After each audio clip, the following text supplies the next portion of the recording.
It's now time for Trivia Tracks with yours truly, Price Robertson.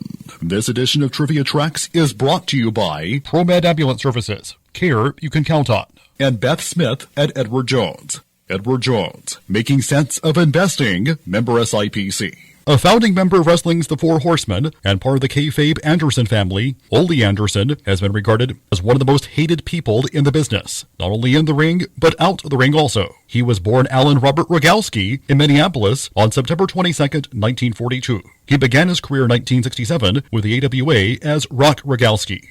1 year later, he jumped ship to Jim Crockett's organization in the Carolinas, where he became part of the Minnesota Wrecking Crew alongside kayfabe brothers Gene and Lars Anderson. He adopted the ring name Ole Anderson, a play on the toxic shrub oleander. In 1971, he joined Championship Wrestling from Florida, winning 2 championship belts. In 1972, he returned to Jim Crockett Promotions, where he reunited with the Minnesota Wrecking Crew. The team feuded with such stars as Mr. Wrestling and Mr. Wrestling 2, the Briscoe brothers, Wahoo McDaniel, Tommy Rich. The list goes on and on. By 1985, the group had added Marty Lundy to the mix, under the ring name Arn Anderson. In 1986, the Four Horsemen was formed, consisting of Ole and Arn Anderson, Ric Flair and Tully Blanchard, with J.J. Dillon as manager. The stable became known for their feuds with the Rock and Roll Express, the Road Warriors, Magnum TA, and Dusty Rhodes. In 1987, Ole was kicked out in favor of Lex Luger, whom he briefly tag teamed with in 1988. He returned to the Four Horsemen for a brief period of time in 1989, this time comprising of the Andersons, Ric Flair, and Sting.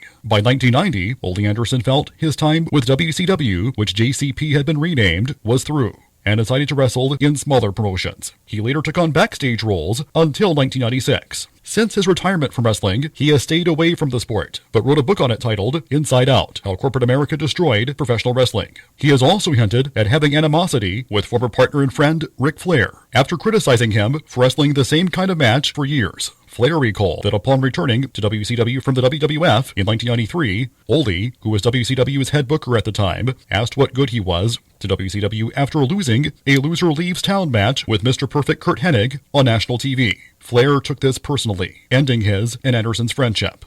Anderson has also been vocal about his personal issues with other wrestling personalities, including Vince McMahon, Eric Bischoff, Tully Blanchard, Jim Herd, Dusty Rhodes, and Lex Luger. In July 2007, Gerbeck.net reported that Anderson had multiple sclerosis, which became worse with decreased mobility and memory loss. Till next time, I'm Price Robertson. Amazed by today's trivia?